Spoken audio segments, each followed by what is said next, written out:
যে মানুষটা তোমায় মন থেকে ভালোবাসে সেই মানুষটা কখনোই তুমি ভালো নেই কিংবা তোমার মন ভালো নেই জেনেও চুপচাপ বসে থাকবে না।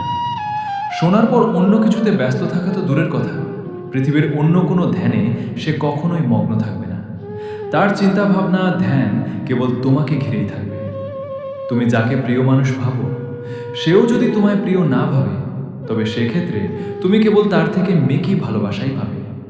তার চিন্তাভাবনা কিংবা ধ্যানে তোমার কোনো স্থানই থাকবে না, অথচ তোমাকে সে বুঝাবে তুমি তার জীবনে খুবই গুরুত্বপূর্ণ এবং প্রিয় একজন।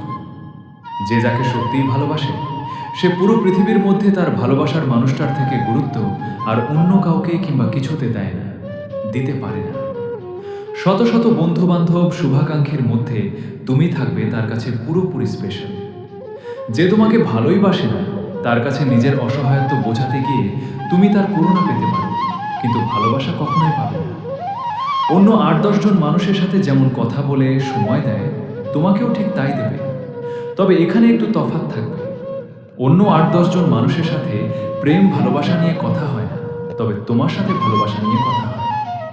এদিক থেকে তুমি তার ভালোবাসার মানুষ। প্রচণ্ড মন খারাপে তুমি তাকে মেসেজ করেই যাচ্ছ, আর সে তখন তোমার মতোই তার কোনো পরিচিত বন্ধুর সাথে কনভারসেশন চালিয়ে যাচ্ছে। ব্যাপারটা একটু অদ্ভুত না? তোমার মেসেজের রিপ্লাইও দিচ্ছে, বন্ধুর মেসেজও ইগনোর করতে পারছে না। আচ্ছা, এটাকে কি আদৌ ভালোবাসা বলে? সত্যিকার ভালোবাসার মানুষের মন খারাপ থাকলে কথা বলতে গেলে দুনিয়াদারি কিছু খেয়াল থাকে না। সেখানে একটা মানুষ দিব্যি নিজের দিকটা সামলে যাচ্ছে। তুমি যে করুণাকে আজ ভালোবাসা হিসেবে উপভোগ করছো, সেই করুণাই একটা সময় তোমার খারাপ থাকার কারণ হয়ে দাঁড়াবে। এমন মানুষকে ভালোবাসো যে পৃথিবীর মধ্যে একমাত্র তোমাকেই গুরুত্ব দেয়। তুমি রাগ করো, অভিমান করো, আদর কিংবা ভালোবাসা